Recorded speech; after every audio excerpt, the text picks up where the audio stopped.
नमस्कार पब्लिक. कसं आहे? नवीन एका ब्लॉगमध्ये आपलं सहर्ष स्वागत आहे. आपली गाडी पोलीस स्टेशनला बघून तुम्ही म्हणसाल काय विषय. चला सुरुवातीपासून ब्लॉग बघा म्हणजे तुम्हाला पण कळेल. घरून निघालो.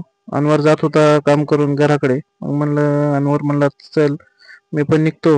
अनवरला म्हणलं चल मी पण निघतो. मग काय त्या पद्धतीनं आपण निघालो गावाच्या बाहेर. आपल्याला जायचं होतं चाकूरसाठी. चाकूरून आपल्याला आणायची होती जरा सेंटरिंग. आपलाच मित्र शुभम भाऊ. शिवमची सेंटरिंग स्लॅबसाठी आणायची होती. मग म्हणला चला आपल्याला फोन केला. मग काय आलो लोकेशनला. लोकेशनला आल्यानंतर मग म्हणलं चला सेंटरिंग भरायला चालू करा. तर काय मिस्त्रीची सेंटरिंग काढायची राहील ती. मग काय बसलो गाडीमध्ये. मग म्हणलं चलू द्या तुमचं हळूहळू. मग म्हणले भरायला चालू केली थोड्या वेळाने. जवळपास 2 तास लागले.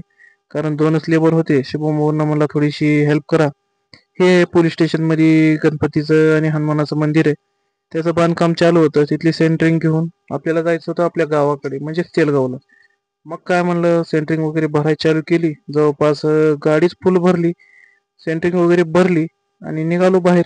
दाबात मारली नाही एंट्री पोलीस स्टेशन मध्ये. मग पोलीस स्टेशन मधून आपल्याला जायचं होतं बाहेर तेलगावच्या दिशेने. पोलीस स्टेशनचा काही विषय नाही भावांनो, कारण आपण काही केलं नाही किंवा आपल्या गाडीवर काही फाईन नाही. सेंटरिंग वगैरे भरून निघालो बाहेर. मग लागलो बायपासला. मग म्हणलं कसं आहे आता सण जावं गावाकडे. शुभम भाऊ म्हणलं नाश्ता करू. मग म्हणलं कसं आहे भाऊ सकाळी सकाळी पोळ्या खाल्ल्यात. आता नाश्ता काही नको मस्तपैकी चहा घेऊ. कसं आहे भाऊ. आणि हे सोबत होते 2 लेबर. मग म्हणलं चला आता निघूया गावाकडं. काय 10-15 किलोमीटरचा रन होता. मग म्हणलं चला आलो लावली दारात. हे बघा भाऊचं चालू आहे घराचं काम. आता पडणार आहे लवकरच स्लॅब. कसं आहे त्यामुळं म्हणलं आता लवकर लवकर आम्हाला म्हणलं मजूर म्हणलं खाली करून घ्या गाडी. कारण आपल्याला पण जायचं होतं शेताकडे. कारण शेताकडे पण काम चालू आहे पाण्याचं. त्यामुळं दुसऱ्या लोकेशनवर आलो.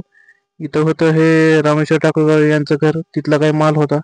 दोन्ही जागी माल वगैरे खाली केला. आणि थोड्याशा प्लेट बाकी होत्या. त्या शिवमभाऊच्या टाकायच्या होत्या. मग म्हणलं आता कसं आहे हे सर्व खाली करावं आणि जावं आपण शेताकडे. म्हणलं मिस्त्री पण कंटाळून गेलते. ते पण दुपारपासून जेवले नव्हते. मग म्हणलं कसं आहे आता काम त्यांचं पण आहे. आपल्याला पण जाऊन जेवायचं होतं. मग म्हणलं चला इथून गाडी खाली झाली आणि आलो बघा शेताकडे. कसं आहे वातावरण. वातावरण काय एक नंबर व्हायले हो, पण पाऊसच येईना. त्यामुळे तुमच्याकडे पाऊस पडतोय का नाही कमेंट करून नक्की सांगा. भेटू लवकरच नवीन एका ब्लॉग मध्ये. धन्यवाद.